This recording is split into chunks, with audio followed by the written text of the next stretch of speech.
Esu Tomas Auruškevičius, vadovauju Lietuvos ryto spaustuvėje Skaidiškėse.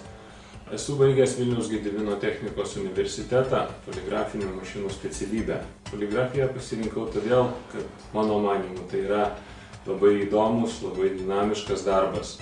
Pas mus dirba tikrai nemažai Vilniaus Gedimino technikos universitete paruoštų specialistų. Iš tikrųjų, praktikos metu žmogus pats pamato, ar jam įdomu, dar neteko sutikti nusivylusio šitą pramonės šaką, ir jeigu mes matome, kad žmogus yra susidomėjęs, mes su malonumu jį priimame. Tai yra vertinami specialistai ir kiek žinau, jų dar yra trūkumas.